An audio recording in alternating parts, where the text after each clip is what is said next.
Olá, queridíssimos alunos do sétimo período, mais uma semana distante de vocês, mais perto através desse vídeo. Espero que vocês estejam cumprindo aí nosso isolamento social, nosso distanciamento social.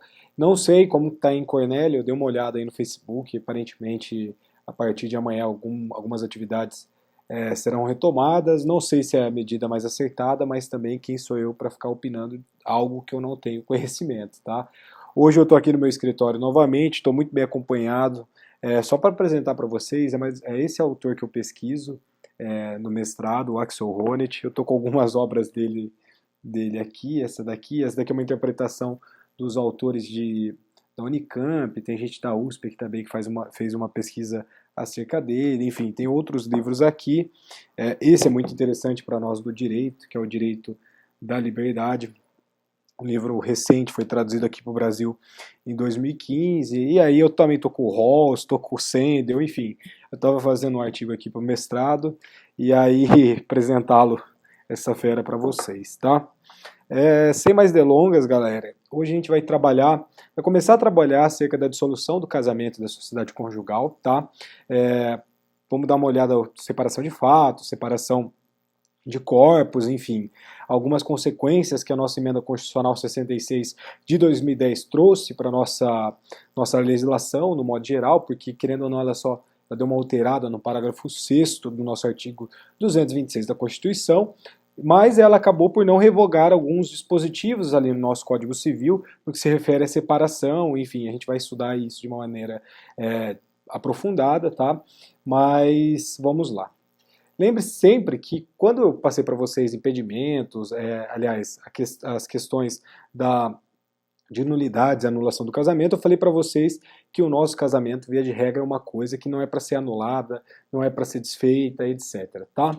Então, isso não é uma coisa que vem de hoje, pelo contrário, é uma herança que a gente tem, uma herança até mesmo muito religiosa que a gente tem, acerca dessa valoração da família como um bem em si mesmo, né? Então, essa perpetuação em uma tentativa de consolidar nas relações sociais da família, a própria Constituição dá um valor muito grande para a família, e a nossa família ela é representada via de regra e historicamente através do matrimônio, né? Sempre ligada à ideia do casamento. Então, esses vínculos extramatrimoniais, antigamente, eles eram reprovados, né, e punidos até mesmo pela lei, questão do concubinato, enfim, era algo que era extremamente mal visto pela sociedade. Como a nossa sociedade ela vai ser um fato produtor ali, é um fato social, querendo ou não, isso refletia na nossa ordem jurídica, tá? Então, esse rompimento da sociedade conjugal marital vai se afigurar um esfacelamento da nossa própria família num primeiro momento, tá? Então, só para exemplificar isso de uma maneira muito clara para os doutores e para as doutoras, é que no nosso Código Civil antigo, nosso Código Civil de 1916, o nosso casamento era indissolúvel, tá? Tão forte que era essa questão da força, da manutenção do matrimônio, tá? Então, a única possibilidade que a gente tinha ali no Código de 1916 era o que se chamava de desquite, que além de ser uma palavra extremamente estranha, esse desquite, por quê? Porque o desquite é não quites. O não quites significa o quê? Alguém débito para a sociedade.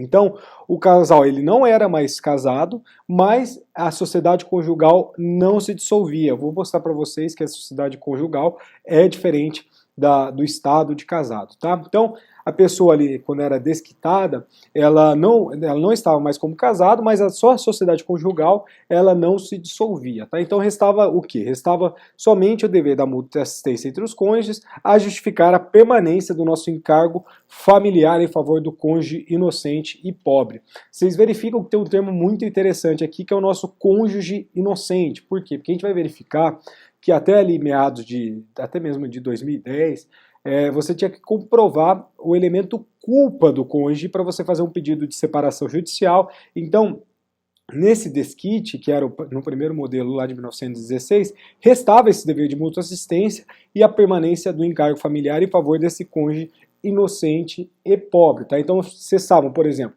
os direitos de fidelidade e da manutenção em vida comum sob o mesmo teto, mas os desquitados não podiam casar novamente, então eram impedidos de casar esses desquitados, tá? Então, apesar disso, esses vínculos extramatrimoniais sempre foram tolerados, mas nunca foram reconhecidos. Sempre houve vínculo extramatrimonial, mas não era reconhecido pela legislação. Então as várias referências legais, elas possuíam um caráter punitivo até mesmo dessa ideia e desse nome pejorativo que a gente tem, que é o concubinato, ou seja, a gente não gerava nem direitos e nem deveres pelo concubinato através da nossa codificação material anterior, que é o nosso Código de 1916. Então, não havia, por exemplo, o reconhecimento de obrigação de alimentar, a imposição de partilha de bens, e nem eram garantidos o quê? Os direitos sucessórios. Então, a gente não tinha nenhuma garantia de direitos sucessórios, alimentar, enfim, da imposição da partilha de bens, lá na questão do concubinato do nosso Código de 1916, tá?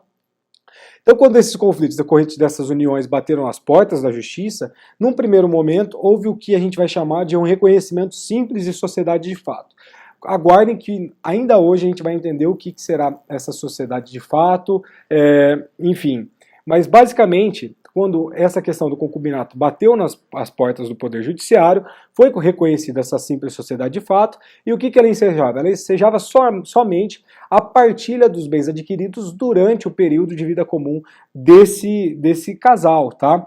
Mas era necessário a prova do aporte econômico de cada um, ou seja, a prova do esforço econômico de cada um desses concubinos, né? Por mais que a gente esse termo seja extremamente pejorativo, querendo ou não, era o termo que era adotado. Então, os concubinos, eles poderiam fazer a partilha de bens através desse simples reconhecimento da sociedade de fato, mas era necessário comprovar esse esforço comum entre eles, esse esforço econômico, de cada um. Então, em face dessa nossa forte resistência dos segmentos mais conservadores, que ainda está muito aparente na nossa sociedade, concessões foram feitas para aprovação da nossa Lei 6.515 de 1977, que é a nossa famosa Lei do Divórcio, tá? Já trabalhamos a questão da Lei do Divórcio, porque a Lei do Divórcio, ela mudou o nosso regime legal de bens, né? A partir da Lei do Divórcio, a gente traz a comunhão parcial de bens como nosso regime legal, tá? E aí, o que essa lei do divórcio ela traz pra gente de interessante? São várias alterações, mas uma delas, por exemplo, que é vista de uma maneira até mesmo negativa, foi essa manutenção desse desquite, tá? A manutenção do desquite se deu exatamente por essa questão dessa ala conservadora da nossa sociedade, do poder legislativo, é claro. Então, houve a manutenção do desquite na 6.515 de 77, mas houve uma alteração terminológica do termo desquite, porque como eu falei para vocês no começo, esse termo, querendo ou não, ele é muito pejorativo, tá? Então, o que a gente chamava de desquite anterior a 77, a Lei 6.515 de 77, passou a ser chamado do quê? De separação judicial, mas as características da separação judicial e do desquite eram semelhantes, ou seja, por fim, a nossa sociedade conjugal sem dissolver o nosso vínculo matrimonial. Então, o que a gente está falando? As características da separação judicial é equivalente à do desquite. Por fim, a sociedade conjugal sem dissolver o nosso vínculo matrimonial. Então, você vai colocar um fim de fato na nossa sociedade conjugal, mas não dissolve o nosso vínculo matrimonial. Então, para a gente obter nessa lei de 1977, a Lei 6.515, o que a gente tinha que fazer para, entre aspas, se separar? Fazer de fato essa separação, mas essa separação ela possui uma série de prazos que eram necessários decorrerem, enfim, a gente vai verificar prazos que essa lei do divórcio trouxe para a gente, mas além disso, além dos prazos que a lei do divórcio trouxe, também era necessário a identificação de um culpado, como eu falei para vocês anteriormente. Então, o nosso divórcio direto era apenas uma exceção, o que hoje é regra, né? Era uma exceção lá. Mesmo o divórcio consensual, que é algo extremamente comum nos dias atuais, dependia do implemento do nosso prazo de 2 anos para ser feito o divórcio, tá? Então, por mais que tivesse uma questão consensual através de um divórcio entre as partes, ainda assim tinha que esperar o prazo de 2 anos para ser feito o requerimento do divórcio, tá? Então, se em um primeiro momento, para facilitar a aprovação da lei do divórcio, foi útil, que está necessária essa artimanha, né, dessa imposição de prazo, enfim. Com o passar dos anos, o que a gente verificou? A gente verificou que não existem mais razões para manter essa dupla via, tá? Então, a nossa Constituição de 1988, ali no seu artigo 226, parágrafo 6º, concedeu sobrevida ao que a gente vai chamar a separação. A nossa Constituição de 88, por mais que essa lei de divórcio é de 1977, a nossa Constituição concede uma sobrevida à nossa separação, que gera um verdadeiro limbo para a gente. Por quê? Porque a pessoa não é mais casada, mas pode casar novamente, tá? Então, preste atenção na onde que a gente estava entrando com a promulgação desse artigo específico do 226, parágrafo 6º, que foi alterado pela emenda constitucional a emenda constitucional 66 de 2010, a gente vai verificar isso um pouco mais para baixo, tá? Então, essa Constituição de 88 trouxe uma sobrevida para a nossa questão da separação, tá? Um ponto interessante que a nossa Constituição trouxe foi a limitação desse intervencionismo do Estado nas relações familiares e também a possibilidade da separação e o divórcio consensual serem feitos administrativamente e por escritura pública. Na realidade, não foi a Constituição que fez isso, foi a nossa lei do divórcio, tá? Então, foi a primeira vez que a gente afasta um pouco do poder do Estado e dá uma autonomia para as partes, para que elas fizessem o nosso divórcio, por exemplo, no caso, não o divórcio, mas nossa separação e posteriormente o divórcio, como a gente vai verificar, extrajudicialmente, ou seja, não precisava da figura do Poder Judiciário intervindo para deferir a eventual separação ou divórcio, tá? Então, a gente tem esse avanço dessa questão administrativa e, claro, por meio de uma escritura pública. Mas, para isso, tinha que ter algumas questões de ordem formal, como, por exemplo, óbvio, o consenso entre os cônjuges, o termo consensual não é à toa, sendo indispensável que não existam filhos menores ou incapazes nessa relação conjugal, tá? Então, a gente tem esses pontos para serem respeitados de uma maneira bem concreta, tá? A nossa emenda constitucional 66 de 2010, ela deu uma nova redação ao nosso parágrafo 6º do artigo 226 da Constituição Federal, tá? Como eu falei para vocês, e ela traz o que de interessante para a gente? Ela exclui a separação do nosso sistema jurídico, tá? Então, esse instituto que guarda ainda suas estranhas e marcas de um conservadorismo injustificável, por exemplo, o nosso autor, o Paulo Lobo, ele vai falar que a sobrevivência da separação judicial é palmar de inequidade, ou seja, além de aberto confronto com os valores que a Constituição passou a exprimir, expurgando os resíduos de quanto despótico, liberdade e autonomia, sem interferência estatal. Mas a nossa emenda constitucional de 66 de 2010 vem tentar excluir essa separação do nosso sistema jurídico, que restringia essa autonomia e essa liberdade sem a interferência do Estado. Tá? Então, alijada a separação da Carta Constitucional, restam derrogados todos os dispositivos da legislação infraconstitucional, a ela referente. Então, sequer há uma necessidade de serem expressamente revogados porque não tem eficácia. Aqui é um ponto interessante. Por quê? A emenda constitucional 66 de 2010, ela altera o nosso parágrafo 6º do 226 da Constituição. Mas vocês, ao abrirem o nosso Código Civil, constatam uma série de dispositivos que tratam da separação ainda. Por quê? Porque a emenda constitucional não revogou os nossos artigos referentes à separação do Código Civil. Eles ainda estão lá e ainda, em alguns casos, eles até produzem alguma eficácia, assim, como a gente vai ver na questão da separação de corpos, são coisas bem específicas, tá? Mas ainda eles estão positivados na nossa ordem. Só que daí vocês me perguntam, esses artigos, por mais que eles não foram revogados, eles possuem eficácia ou não? Claro que não possuem eficácia. Se a gente verifica a nossa hierarquia, se a gente altera a Constituição e o nosso fundamento constitucional era o que dava base para esses artigos da legislação infraconstitucional, ou seja, do nosso Código Civil, e esse parágrafo 6º, que era que dava base, foi alterado através de uma emenda constitucional, por óbvio que esses artigos, por mais que eles não estejam revogados, eles não possuem mais eficácia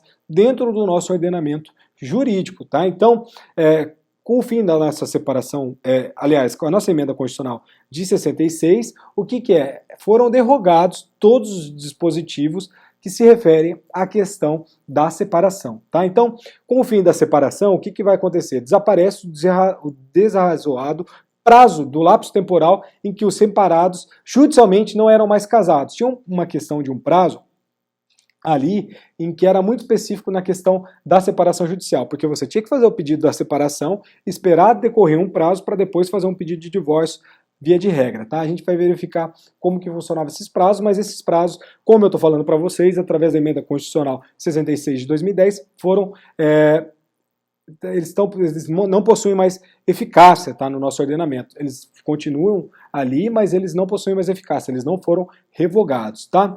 Então, essas pessoas que eram impedidas de casar, as pessoas somente poderiam viver em união estável no primeiro momento, sem, no entanto, terem como atender essa recomendação constitucional de transformar a nossa união estável em casamento, conforme 226, parágrafo 3º. O que a gente está querendo falar aqui? Por mais que essas pessoas que estavam separadas, elas pudessem constituir uma união estável, pudessem conviver com uma outra pessoa, em nenhum momento elas poderiam converter essa união estável em casamento. A gente vai verificar, quando estudar a união estável, que existe essa modalidade de você fazer a conversão da união estável para o casamento, e essa conversão é uma recomendação da própria Constituição, lá do parágrafo 3º desse mesmo artigo 226.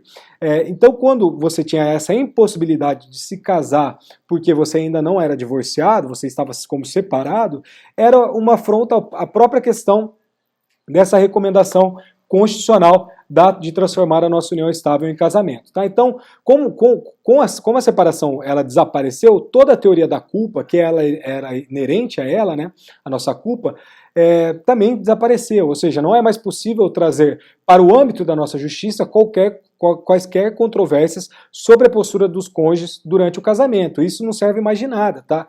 Ainda na prática a gente vê muito advogado querendo imputar culpa a um a outro, mas de nada adianta. A questão ali, a gente vai verificar que é um direito potestativo. Então, não adianta você provar culpa, não é necessário comprovar culpa, não tem mais motivo para isso. Lembre-se que quando a gente tratou do casamento putativo, ainda existe um resquício de culpa lá, mas é para questão de verificação de boa-fé e má-fé, tá? Então, vamos deixar o putativo para lá, mas via de regra, não se tem mais a teoria da culpa nas relações familiares no que se refere à questão matrimonial, tá? Então, não adianta você trazer na sua petição ali elementos de culpa, porque não faz sentido, não tem necessidade mais isso, tá? Uma coisa, a nossa identificação de culpados não remanesce nem em sede de anulação do casamento e nem para a quantificação dos valores dos alimentos. Então a gente tinha um mito que falava que conforme você for comprovar a culpa, vai aumentar a questão dos alimentos. Mas isso não. Hoje isso não adianta em nada para a quantificação dos valores dos alimentos, essa questão da culpa e nem mesmo da questão da anulação do casamento. Tá? O nosso sistema jurídico, o que vai acontecer?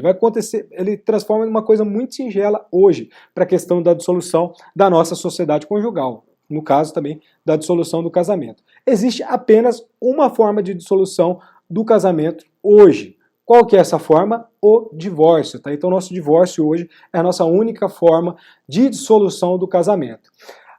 Por que eu estou falando isso? Na verdade, não sou eu que falo isso, na verdade, é uma unanimidade nos tribunais de justiça que proclama essa extinção do nosso Instituto da Separação, mesmo em face dessas equivocadas constantes no nosso Código de Processo Civil. A gente vai verificar que o nosso Código de Processo Civil de 2015, ele ainda coloca a palavra separação em vários artigos dele que não faz nenhum sentido. Tá? Então, uma coisa que também vale destacar é que tem um julgamento isolado do STJ que afirmou uma sobrevida da separação, mas ela vai se restringir apenas à separação consensual. No meu roteiro bibliográfico, eu indico para vocês o RESP 1247098 do MS, de relatoria da ministra Maria Isabel Galotti, que ela vai verificar essa questão aí da separação consensual e dessa sobrevida. Mas é uma questão muito particular que não vale nem a pena a gente discorrer muito aqui, tá? Então o tema, reconhecido como caso de repercussão geral pelo STF, aguarda julgamento também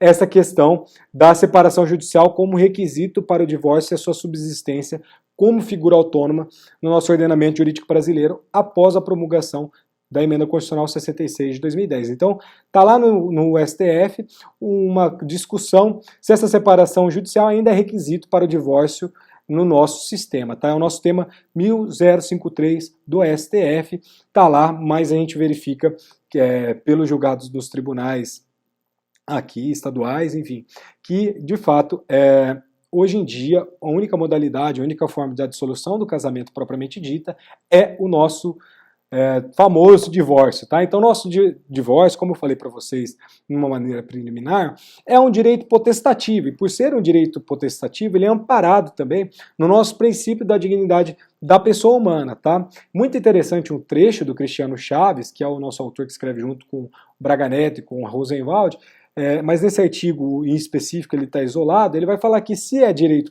de uma pessoa constituir um núcleo familiar, ou seja, de casar, também é seu direito não manter nessa entidade formada sob pena de comprometer-lhe a existência digna, tá? Então, se a pessoa pode constituir um casamento, por óbvio, ela pode dissolver esse casamento, tá? Se ela não pudesse dissolver esse casamento, a gente está comprometendo a existência digna dessa pessoa, tá? Então, o nosso divórcio é um direito potestativo, amparado no nosso princípio da dignidade humana, tá? Então, é muito interessante também falar para os doutores, para os doutores, já encaminhando para o fim dessa primeira parte, que hoje a gente vive num momento histórico da nossa sociedade, né? Nossa sociedade moderna, que sempre questionou a legitimidade desse Estado, do nosso Estado, de estabelecer restrições no desejo de alguém romper ou não o casamento. Então, além do mais, nada justifica a permanência de modalidades diversas para nós, para acabar com essa vida conjugal. Então, nunca foi de maneira demasiada aceita a opção do legislador